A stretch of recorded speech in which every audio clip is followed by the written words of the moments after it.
Greetings everyone and welcome back to the channel. I am the Shotgun Shogun and today we are going to be talking about the remaining servants that are going to be new with the Fate Zero event. Now this is Amia Assassin as well as 100 Faces Hassan. So these are two brand new assassins that are going to be coming to the game and they will be forever in the pool.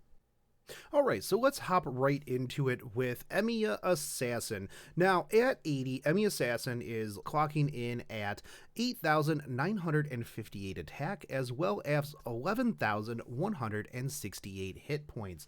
Now, unfortunately for Emiya, this does put him right behind Stheno. And we all know how most people feel about Stheno, but let's get into the rest of his abilities. He has a quick Arts Buster deck with quite a few hits. Now he has 4 hits on his quick card, 2 on his arts, 6 on his buster, and 8 on his extra attack. Now this dude is going to be generating quite a few stars. I'm also very impressed by the 6 hits that he has on his buster and the 8 hits that he has on his extra attack. 2 attacks on the arts cards is not a slouch either. So let's get into his skills. From the very beginning, he has Magecraft B. This increases own arts performance for 1 turn, 24% at rank 1 and 40% at rank 10.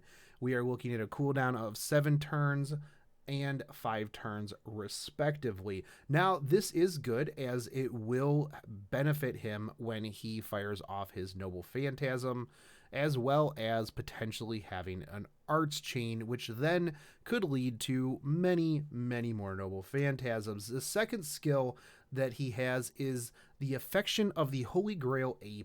Now this ignores invincibility for 3 turns, increases own critical damage for 3 turns as well, and it unfortunately reduces the party's debuff resistance by 20%, except for himself for 3 turns. Now the critical damage goes from 30% to 50%, 7 turn cooldown, 5 turn cooldown at rank 10. Now, I don't know too many other servants that have ignore invincibility for 3 turns. A lot of them have ignore invincibility for 1 turn. So this one is actually really cool because boom, get rid of your invincibility. He's hitting for 3 turns.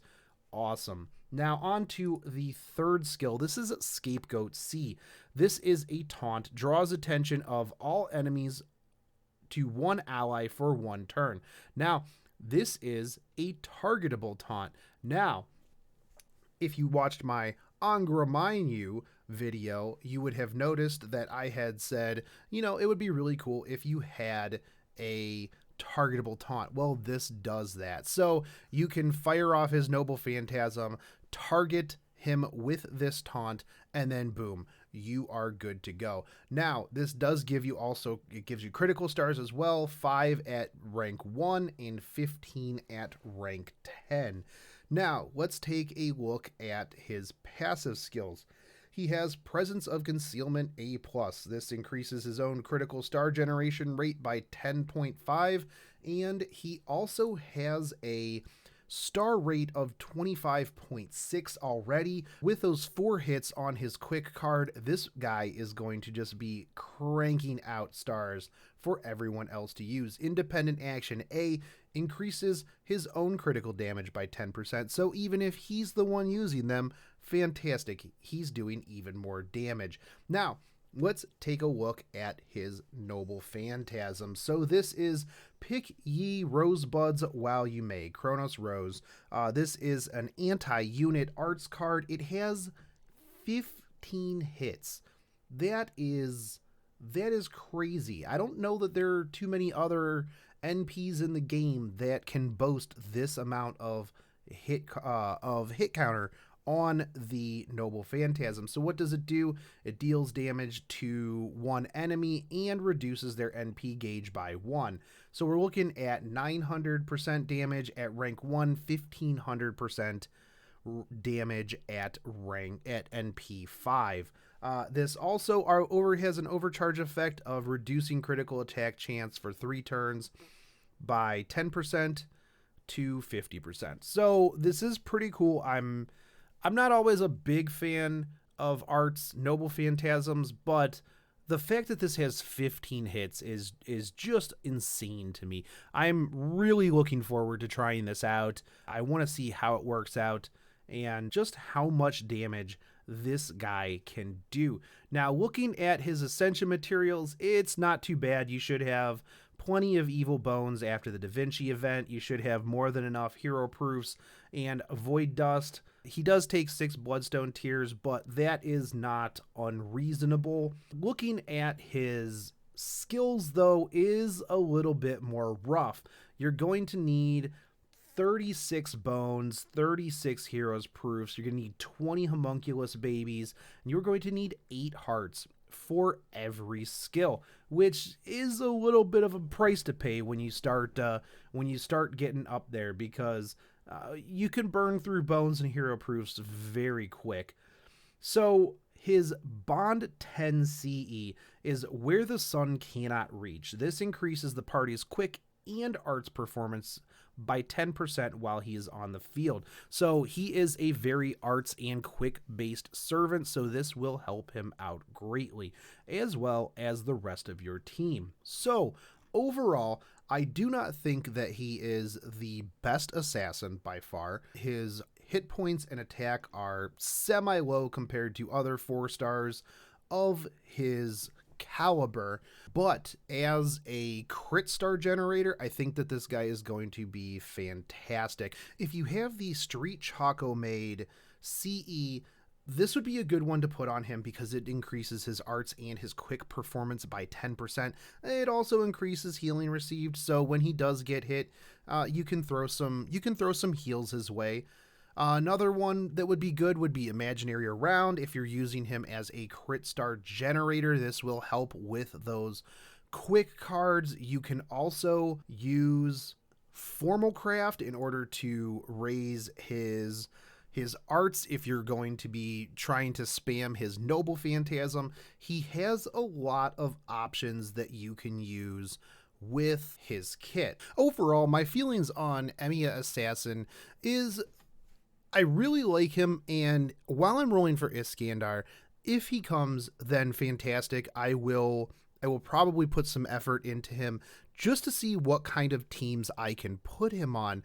I will not be going solely for him, but if I can pull him, then fantastic. I think that he would be a very interesting servant to put on some arts or quick-based teams. So with that said, let's move on to 100 Faces Hassan. So one of the nice things about 100 Faces Hassan is that you will be able to roll for her in the friend point gacha.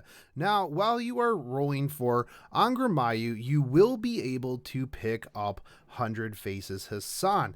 The other fantastic thing is that she comes with an 8-pack that makes any CrossFitter extremely jealous. So what else does she bring to the table other than being fairly easy to get a hold of, as well as having a phenomenal 8-pack? Well, attack at level 70 is 6,686 and hit points are 9,310. Much like Emiya Assassin, 100 Faces Hassan comes with a quick arts buster deck. 3 hits on the quick, 3 hits on the art, 1 on the buster, and 6 on the extra attack. Now we are going to have, this is going to be generating you plenty of crit stars. You're going to be getting quite a bit of Noble Phantasm gain out of the 3 hits on the arts. The 1 hit on the buster is a little disappointing, but there's not too many times that you will be using that, as you will likely be wanting to use her to create stars. Now let's talk about 100 Faces Hassan's skills. Now, first skill is Library of Stored Information C. This increases own NP generation rate for 3 turns, as well as increases own critical star gather rate for 3 turns. 10% NP rate, 20% star rate at rank 1, all the way up to 20 and 40 at rank 10.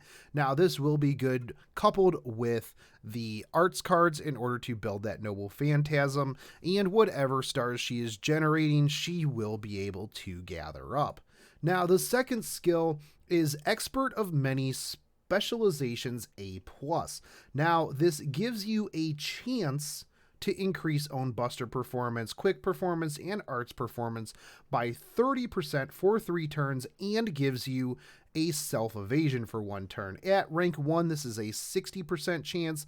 At rank 10, this is an 80% chance. Now, this is good because it has evasion. However, it is not something that you can rely on because it is not 100%. And actually, in order to get even close to 100%, you have to invest quite a bit into this. Now, it is nice if you were to get a trigger on, on this, you would be doing 30% more damage, but it is not a reliable skill. It is just a nice thing if you evade. So the third skill, Battle Retreat B, this recovers your own hit points as well as removes your buffs. Now, I don't know how I feel about this one, but let's take a look at how much it heals. At rank 1, this is a 2,000 hit point heal, and at rank 10, this is 4,000. This is a massive heal, so it's good, but I do not ever like removing my own buffs. Now, let's talk about passive skills. Well, 100 Faces Hassan only has one passive skill. This is Presence of Concealment A, increases own critical star generation rate by 10%, which, as we talked about before with the 3 hits on the quick cards, that will be generating quite a few crit stars for you. Noble Phantasm, we are taking a look at Delusional Illusion. This is arts-based Noble Phantasm, and this deals 1 damage to deals damage to 1 enemy, hit count of 13, which is too shy of Amia Assassin. So 900% at rank 1, 1500% at rank 5. Now, much like Amia Assassin, the overcharge effect is reducing their critical chance by 10% to 50%. In terms of the Ascension items, a little less to my liking.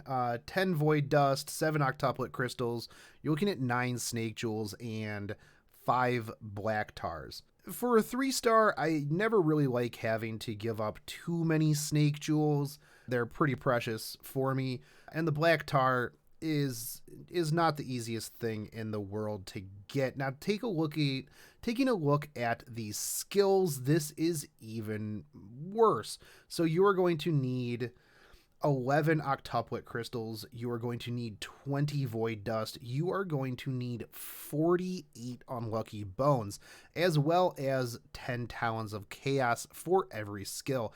Now, that is just going to absolutely eat through your bones. So I personally would not be leveling up her skills very readily. So let's take a look at the Bond 10 CE. This is Library of 100 Men. When equipped to 100 Faces Hassan, increase party's Buster Quicken arts performance by 8% while on the field. Now, this is 8% to all cards. I don't know that I would use it. There's plenty of other things that you could use in place of this that would be a better benefit to the team if you are running this servant. So overall, 100 Faces Hassan is pretty cool for a 3-star assassin. Questionable skills. Noble Phantasm's all right. Overall, not a Hassan that I am going to invest a ton of time or effort in until much later in the game when I have not much else to do. So anyways, that is my look at Amia Assassin and 100 Faces Hassan. So let me know down below which one of these two you are more excited for. I'm going to go out on a limb and say it's Amia Assassin, but I may be wrong. And if you like the content, make sure you hit that subscribe button and hit the bell notification so that you can get notified when I go live on streams or when I upload new videos, as YouTube does not like letting my subscribers know when my videos are up. And as always, guys, I hope you enjoyed this, and I will catch you next time. Peace.